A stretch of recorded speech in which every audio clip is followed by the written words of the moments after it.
Listen close, because things just took a dark turn outside Annie Guthrie's home. 3 sheriff deputies finished up. Their 3-hour operation was a clinical, aggressive sweep. Weighted with forensic equipment, they meticulously searched every single corner. Harsh camera flashes sliced through the dark windows, documenting the interior over and over as they processed the scene. This high-stakes visual documentation began in the garage. From there, they pushed deep into the house for the duration. Throughout the entire sweep, the tension held. We saw an officer exit wearing blue latex gloves. Not one word. His silence left us questioning which agency had arrived, but as they exited, the patches on their jackets ended the confusion. Local county sheriffs. Now, the real anomaly. Annie and her husband appear to have completely vanished from the area. The property is a desert. No sign of them. Even Savannah left. Why did authorities choose this moment to storm in? Why this sudden tactical entry? Taking forensic crime scene photos 7 days into this investigation is a massive, calculated move. Something shifted. Detectives exited Annie and Tommaso Cioni's residence in total silence, clutching sealed evidence bags in their hands. They refused all questions. The silence was absolute. They disappeared into the night, only to return days later for more. This unexpected second round signaled a larger operation. It looked like an FBI trap closing on this location. That specific spot, and the nondescript car held in custody for 40 days, this mystery is finally being forced into light. Catalina Foothills draws a very particular type of resident, women defined by fierce strength and unbreakable resolve. Survivors who have endured tragedy and raised their children. Nancy Guthrie, 84 years old, fit that profile perfectly. She operated by her own strict code. She had lived as a widow since 1988. Her independence was no accident. It was forged through years of sheer willpower and mental resilience. When Charles died, Savannah was only 16. Nancy turned to iron, raising 3 children completely alone in that home. Eventually, Savannah became an NBC icon. Annie, a successful author, lived nearby with Tommaso Cioni and their son Elmo. While Cameron moved to Vermont, Nancy stayed as the family anchor in Tucson. Her life was governed by strict routine. Sunday church and family dinners created a predictable rhythm. She never ventured out after dark under any circumstances. She never sat behind the wheel of a car. Mobility was limited, and she rarely left her immediate surroundings. She used a mobile app that transmitted her pacemaker data directly to her cardiologists for constant medical monitoring. Skipping heart medication was a death sentence. Her doctors were clear. Missing a dose meant a fatal emergency. She understood the stakes. That discipline failed on Saturday, January 31, 2026. Someone drove her 4 miles to Annie's house. She arrived at 5:32 p.m. Digital logs prove they spent a quiet, unremarkable evening together. Food and games with her daughter and son-in-law. To any observer, it was just another family weekend. But something was watching. Tommaso eventually drove her back home in his blue Honda CR-V. He sat in the driveway, waiting for the garage door. It was 9:48 p.m. By 9:50, it closed. Sheriff Chris Nanos confirmed the timing. Her son-in-law did not move until he knew she was inside. After those 2 minutes of observation, Tommaso drove away. The family matriarch was left entirely alone in the house. The crisis began at 1:47 a.m. At that exact moment, the front door camera suddenly went dark. Offline. By 2:12, a different lens captured movement. An unidentified figure was prowling around the perimeter. The video was grain, but her heart monitor flatlined. At 2:28 a.m., the Bluetooth signal failed. The implant signal died. Detectives focused there. That was the precise moment she was taken from her home. 41 minutes elapsed between the camera blackout and the medical silence. This was a surgically planned ambush, planned with clinical precision. When the family arrived the next day, panic hit. She missed her Sunday church service. They found the back doors standing wide open. Savannah described it as a scene of pure, unadulterated terror. Initially, they suspected a medical emergency. They assumed paramedics had been forced to break into the residence. They scoured local hospitals. Zero trace. Her vital heart medications were still sitting there, completely untouched. Her phone, purse, and watch remained on the counter. Abandoning those pills was effectively a death sentence. That realization was devastating. Then, investigators discovered a pool of blood in the entryway. DNA confirmed the horror. Investigations normally begin at the epicenter of the violence, then expand outward.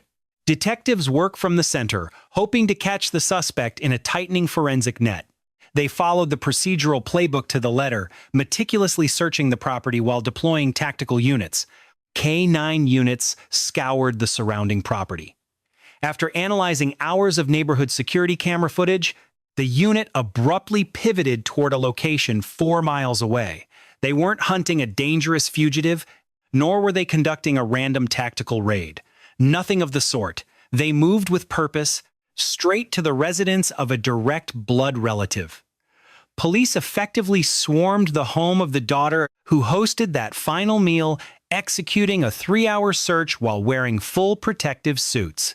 Fast forward to February 7th, 2026, members of a specialized task force breached the Guthrie residence, masking their 3-hour operation behind sharp, intense flashes of light. Those forensic strobe lights, standard at high-profile scenes, pulsed against the glass. It was the signature of professional evidence mapping. This was surgical preservation.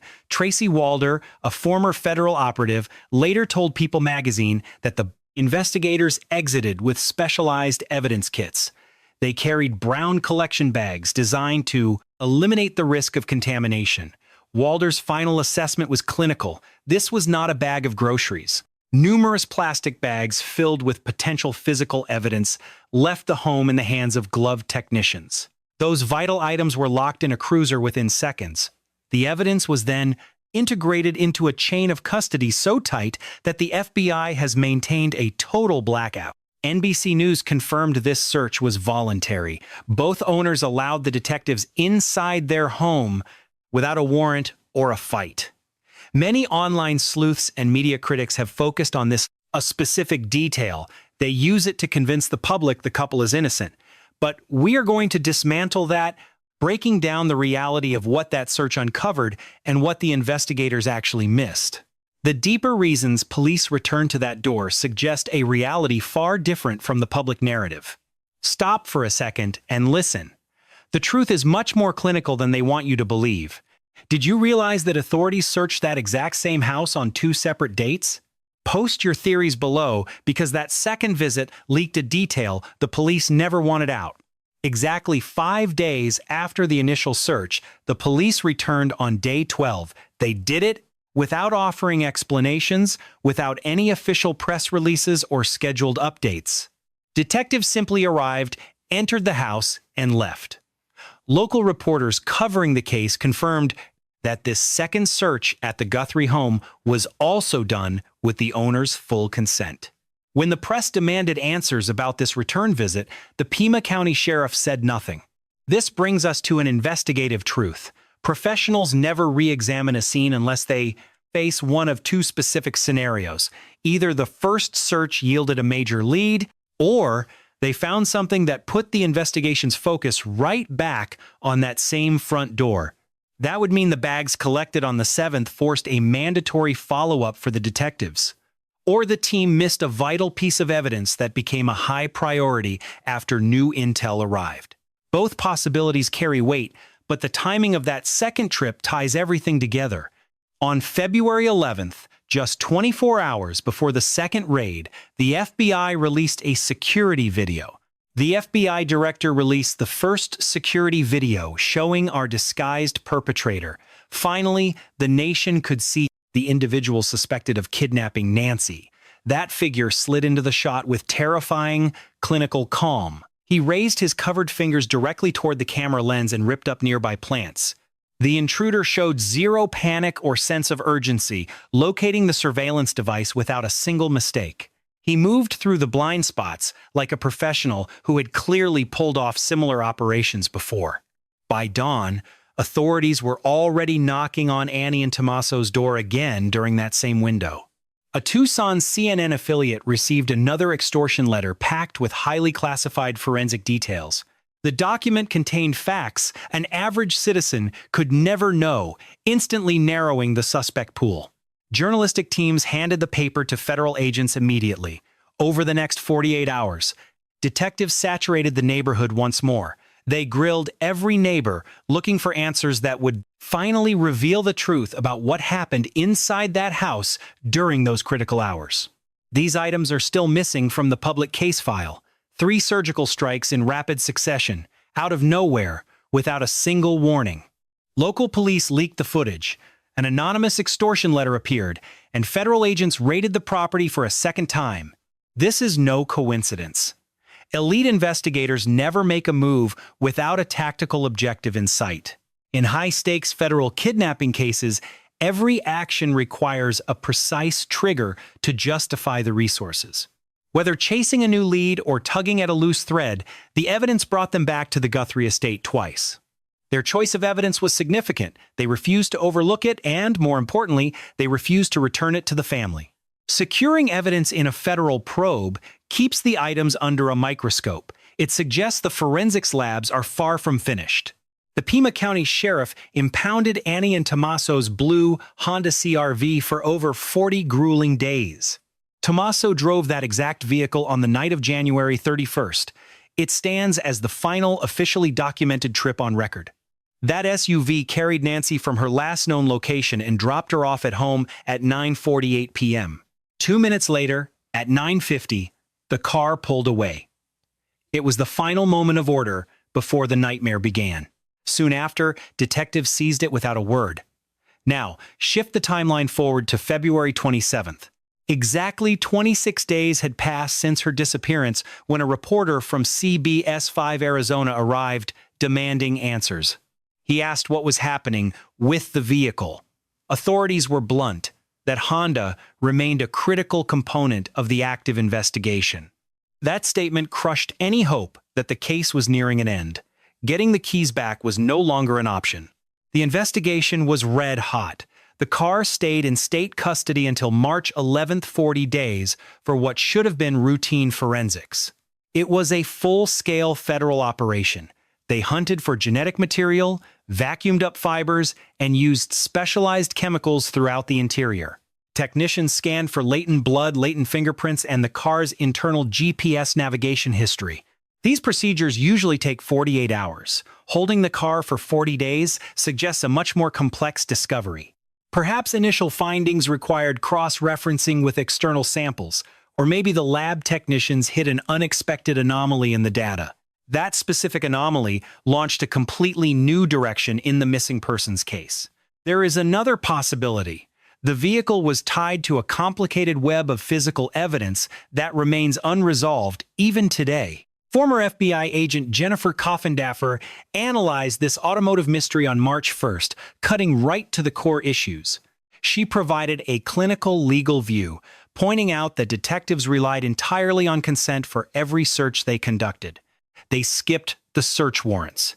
To investigators, this implies the homeowners were never considered primary suspects in the crime. Federal procedure is rigid. If you have probable cause, you get a judge to sign a warrant. No exceptions. You don't rely on favors. Defense lawyers thrive on attacking voluntary searches by claiming the police coerced their clients. In her professional opinion, the absence of warrants proves that no formal charges were being considered at that stage. Yet, the veteran took her profile somewhere. Mainstream analysts simply refused to look. She proposed a theory about the Honda that redefines the significance of that 40-day forensic lockdown. She questioned whether someone had used that car to track Nancy's daily movements, step by agonizing step. Did a third party plant a tracker on the chassis? It is possible someone tampered with the vehicle while it sat unattended. The objective wasn't to frame the family, but to maintain digital surveillance on the woman in the passenger seat. It is a compelling angle. It explains why forensic experts required an uninterrupted 40-day window to examine the hardware. They needed time to dismantle the car's electronic systems, hunting for any trace of digital surveillance or hidden trackers.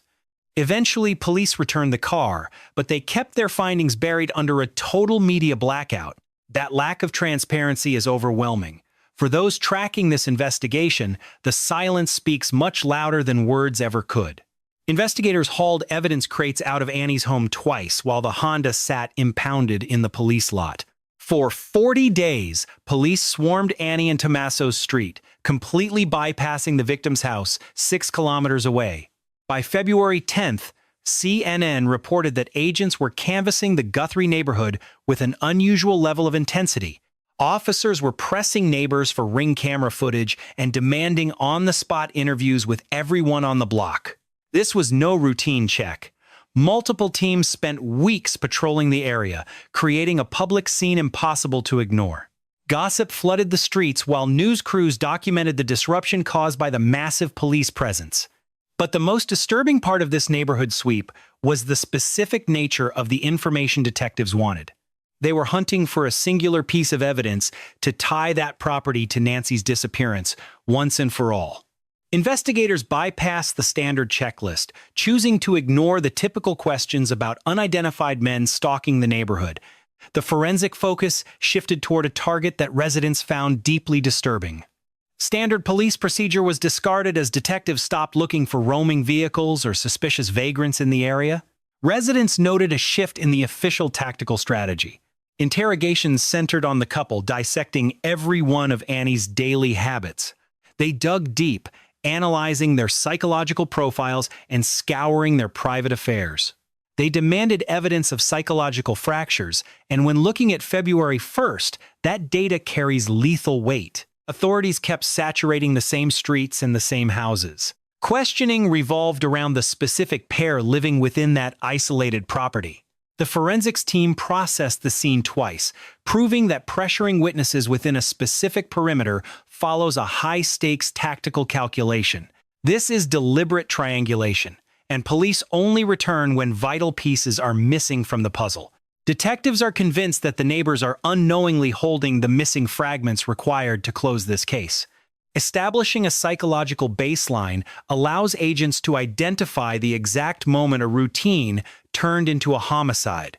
They are hunting for a fleeting encounter or a brief interaction that most civilians would dismiss as irrelevant. These depositions remain classified, and the department has refused to release a single update on the findings.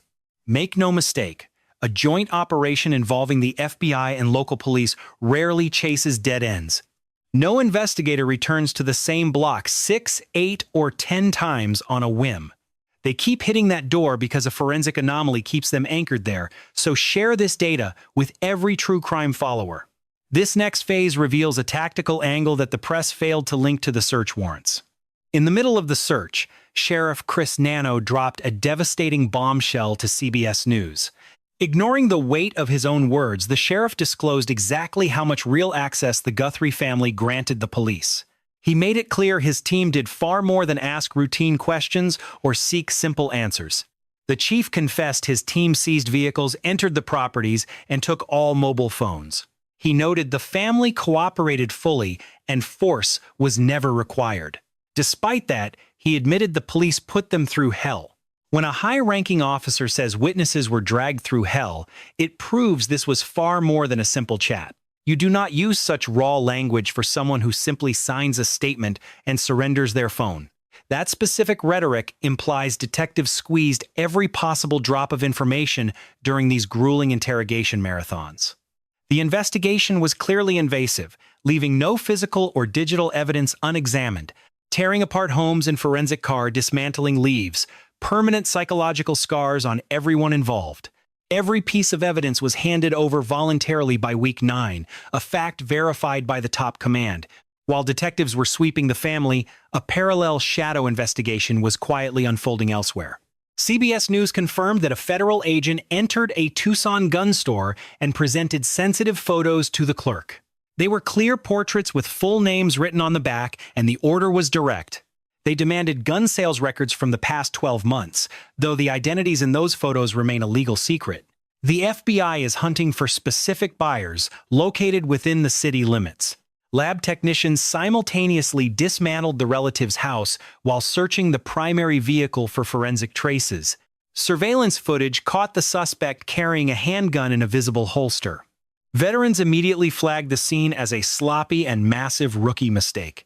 Agents hunted for specific gun receipts tied to mugshots in the town where Annie was last seen. The results of those background checks and what the clerk identified remain a complete forensic mystery.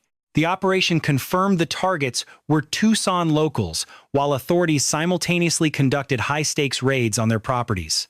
No official has bothered to explain this coincidence, as every tactical move started with the premise that police were piecing together the chaos. That is how they got to the dark hours of February 1st. But the task force was chasing a far darker plot. This plot began much earlier than anyone predicted, forcing the task force to follow every tactical lead to the bitter end. Once that secret timeline became reality, the entire investigation shifted and delivered a sharp blow. Evidence confirms the assailant was already circling that house 3 weeks before the actual assault took place. He lurked in the shadows. Then, on January 11th, 2026, a masked intruder breached the property line without hesitation.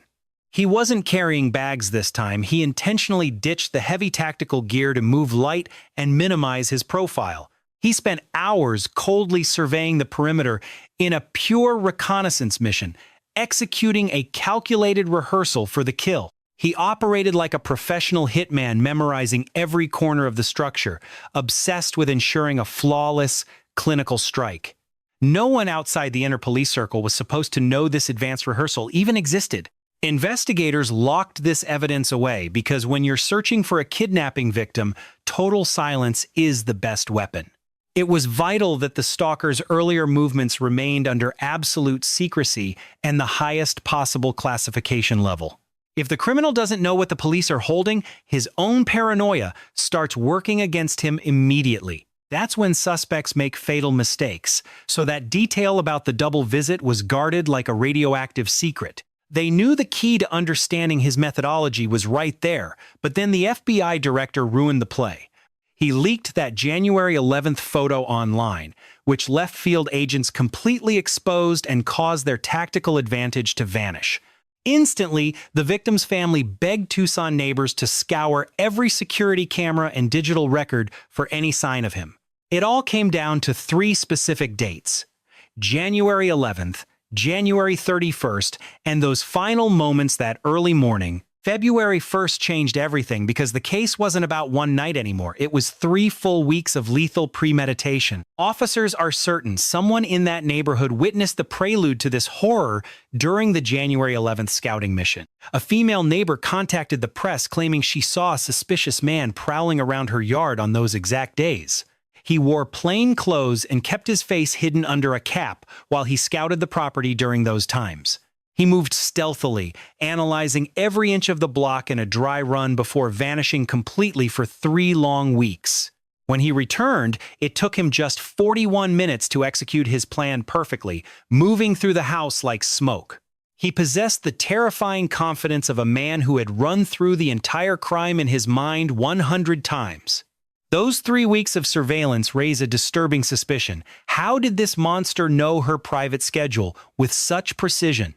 Someone must have leaked her plans. Who else knew she'd arrive at the house at exactly 9:50 that night? She was alone and defenseless, knowing no one would be there to help her until sunrise that Sunday morning. The attacker wasn't guessing. He knew exactly what he was doing when he chose the cover of the deep night. He wanted to ensure the silence was absolute, and in 41 minutes, he exploited a perfect window of tactical opportunity. He understood that time gap perfectly. So, if you want the full story, I suggest reviewing the entire case background. Analyze this from the beginning, because that initial stalking on January 11th fundamentally changes the entire narrative of the crime. This played out while investigators in Tucson combed the streets door by door, desperately searching for any physical clues left behind. Beyond the media noise and public outrage, another high-stakes battle was being waged. It was a silent technological war in high-security laboratories, where the biological puzzle remained extremely complex and difficult. The fact that there haven't been any arrests yet doesn't mean this investigation has gone cold or been abandoned. Instead, it highlights how slow the scientific process can be when detectives depend on forensic analyses that cannot be rushed. Consider the blood found on the porch. where genetic analysis confirmed the DNA belonged specifically to the missing victim. Most disturbing is that the Crimson Trail didn't stop there. It extended from the front door all the way to the sidewalk. No one leaves a trail like that from a simple stumble. That is the unmistakable mark of someone being dragged. A confusing genetic mixture was also found at the crime scene, where several biological identities merged into one single sample. Roughly 2 miles away, police found a dark glove and successfully extracted genetic material to run through the national database. But the system came up empty with no match. The suspect simply wasn't already in the criminal records database. Eventually, the glove was linked to a food service employee who had absolutely nothing to do with the actual kidnapping. Experts in Florida are still analyzing every trace from the perimeter, trying to find order in this biological chaos. They are exploring new ground through genetic genealogy, a sophisticated forensic technique used to identify elusive suspects. This is the same science that successfully identified the Golden State Killer after 40 years of mystery and cold leads. That same technology allowed investigators to close in on the main suspect in the Idaho massacre in just a few months. The media rarely explains it, but there is a massive gap between standard DNA analysis and this deep genetic investigation versus conventional databases.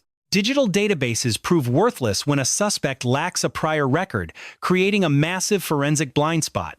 First-time offenders stay invisible within standard systems, but genetic genealogy ignores criminal history entirely, focusing on biology instead. Investigators only need one distant relative, like a curious aunt or cousin who submitted a DNA kit 3 years ago.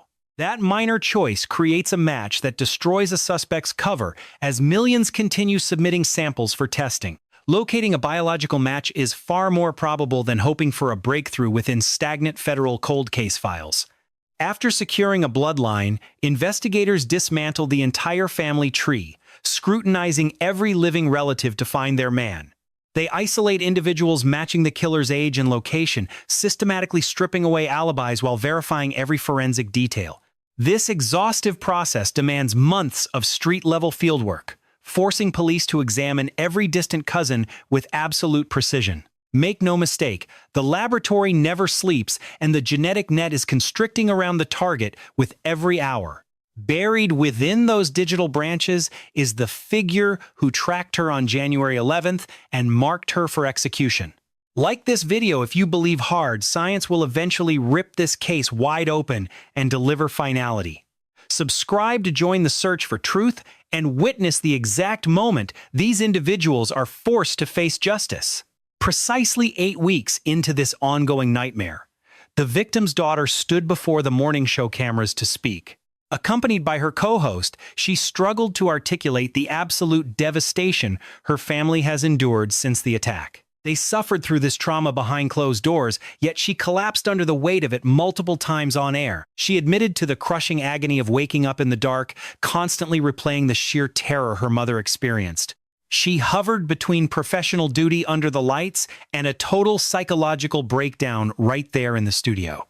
Her family remains paralyzed in a state of permanent limbo, unable to even begin processing their overwhelming grief. Without closure or concrete answers, she used her national platform to fiercely defend her family from public scrutiny.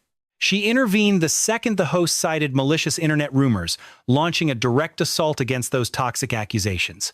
These baseless accusations are an unbearable burden on the soul that simply lack any logical foundation or merit. The most visceral moment came when she detailed the lasting psychological scars this manhunt has inflicted on her kin. This reality cuts deeper than any alibi, and the ongoing trauma has effectively shattered her siblings beyond recognition. Her brothers and sisters were the ones watching over their mother daily, ensuring her safety in the family home. These weren't suspects hiding from the law, they were crucial allies who cooperated fully with every single police request. They voluntarily surrendered their keys, homes, and private digital data while enduring the full force of this nightmare. Located just 4 miles from the scene, they watched helplessly as a child witnessed his entire world disintegrate. Their absolute transparency and proximity align perfectly with the established timelines currently held in the official case files. This inner circle understood her daily routine intimately, and they remained the final witnesses to see her alive. Federal and local investigators interrogated each member relentlessly, yet their statements only served to strengthen the established narrative. Instead of finding contradictions, detectives followed protocol by exhaustively vetting the victim's closest associates from the very start. They aren't targets, but rather repositories of vital secrets. Consider the raw truths often uncovered during high-stakes police raids. Look at the evidence gathered after 40 days of vehicle forensics, or the critical intel shared through neighborhood whispers. Analyze the stark evidence found in gun store surveillance photos and the digital footprint recovered from encrypted mobile devices. No specific details have leaked to the public, and clearing the relatives didn't stop the relentless forward momentum. Investigators weaponized that cooperation, transforming raw information into a tactical tool to drive the case forward without pause. Law enforcement officially cleared Annie and Tommaso as suspects in the slaying, a fact backed by formal investigative records. Despite this, investigators logged 3 intense hours at the property across 2 separate, highly detailed forensic searches. Authorities impounded a vehicle for 1 month while canvassing the neighborhood to dissect the couple's daily movements. That specific home remains central to this ongoing investigation while critical physical evidence undergoes analysis in the lab. Those samples hold the answers the public demands. Now we shift to March 24, 2026. On day 52 of the Nancy Guthrie search, the board compelled Sheriff Chris Nanos to give testimony under oath. Shattering all standard protocol, this historic move was catalyzed by a series of high-level, explosive departmental leaks. Secret documents surfaced revealing unethical conduct and outright fabrications discovered within the professional resume Nanos submitted. He leveraged those lies to secure his high-ranking position, while an outraged public petition rapidly gains legislative momentum. His viral post is gaining traction. This isn't background static. It compromises the structural integrity of this entire detective operation. The federal officer leading the kidnapping investigation must defend his career under oath. He's answering to superiors while the hunt for Nancy Guthrie reaches critical mass. Internal scandals during an active search shift the entire dynamic of an elite team. Facts remain constant, yet political pressure restricts the vital flow of forensic intelligence. No unit survives this intact. Ignore the digital noise and toxic conspiracy theories. Disregard anonymous tips and look away from the podcasters farming for cheap engagement. This is the specific reality the official timeline confirms for us today. An assailant with intimate knowledge of Nancy Guthrie scouted her home on January 11th. That was 3 weeks prior. The suspect returned February 1st, heavily armed and ready, masked and gloved. He carried tactical gear and a specific strategy to neutralize security cameras. This individual maintained total control of the scene during 41 minutes of horror.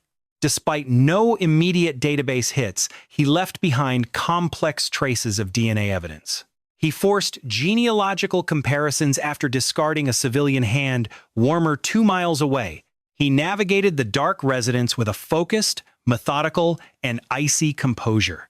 He moved like someone who rehearsed every physical step before committing the actual crime.